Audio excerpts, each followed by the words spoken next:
Hello. Okay. So I was watching Pauline's live today, and she was talking about sacred space. And it reminded me of when I used to be a youth ed teacher at Unity of Santa Maria. And one of the things that we would do is we would create a sacred space. And so we would go up to the Sunday school room place, and I would encourage the kids to bring something from home that meant something to them, kind of like a show and tell, and that they would then add to this space. We had a candle that we would light, and you'd light the candle to remind us of the light that shines within each one of us, and then intentionally arrange things the way that we wanted to set it up. I had heard of kids taking that thing that they had learned at Sunday school and then going home and actually creating an intentional space in their bedroom. And I wanted to kind of plant that seed of a thought in their minds. Um, and we would have like, I also had a collection of things because you might have visitors or kids who forgot to bring something or whatever, and you wanted them to participate. So I would have rocks and feathers and pine cones and maybe some stuff I found at the dollar store, like some little butterflies or some art things or something. And they could pick what they wanted, and then they'd have a chance to talk about why they picked that item. And then we would, and the idea part of it too was that we were creating this intentional space together, that it didn't belong to any of us, it belonged to all of us. I also had a theory of teaching that I wanted Sunday school to be a safe place. I felt like kids were told to sit down and be quiet all the time, every day at school, all the time. And this was a place where they could be more energetic, talk more, be more interactive, and not so controlled and things like that. Um, so, so that was a fun little practice. And intentional space is not a habit that I have had most of my life. It's something that I have really struggled with. Um, but I've been working on it for a long time. The first time I heard of the Fly Lady, we lived in Utah. My neighbor across the street told me about it.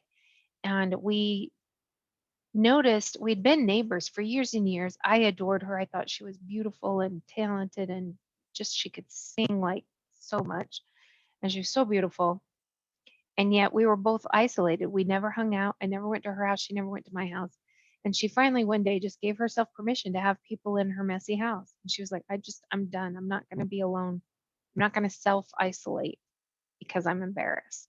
She's like, your house is a mess. My house is a mess. We can hang out.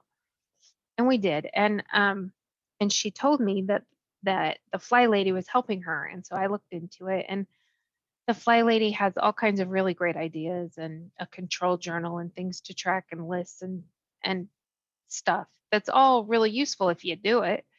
Um, but the FLY stands for finally loving yourself. And she talked about, filling your own cup and not when she was trying to get help from her husband and kids, when you do that in a kind of a blamey, judgy way, then you just make yourself miserable to be around and you don't actually get the problem solved. Whereas when you take responsibility for your space and your energy, and um, then people feel better about wanting to help you. And even if they don't help you, you're not looking outside of yourself for answers that really are, you're the problem, you're the solution. Um, her trademark move is to shine your sink. And interestingly, she doesn't care if you do your dishes. She's like, I know you don't have time to do your dishes. Just move them. Leave that big old pile on the counter. It's fine. Shine your sink. And you make it doesn't really matter if it's shine your sink. What matters is that you pick something small you can do in less than 5 minutes that's non negotiable. Like you just commit to it.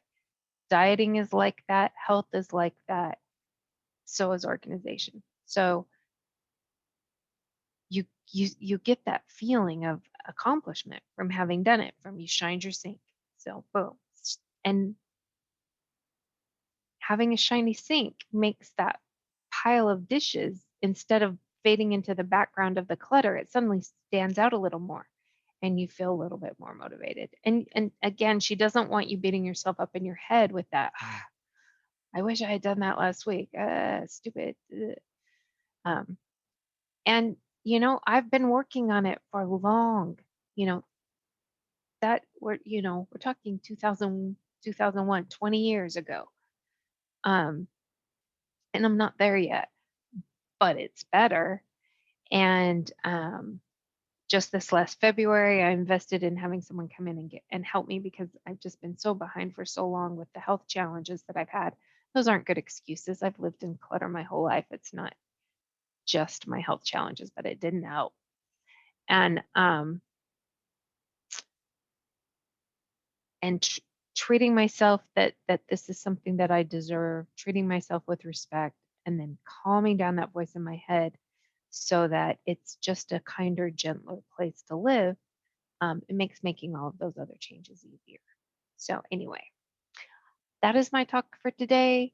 I hope you have a beautiful day. I hope you create a space intentionally just for you, and that you finally love yourself. And if you're looking for Fly Lady, I think it's flylady.net. So enjoy, and I will see you tomorrow.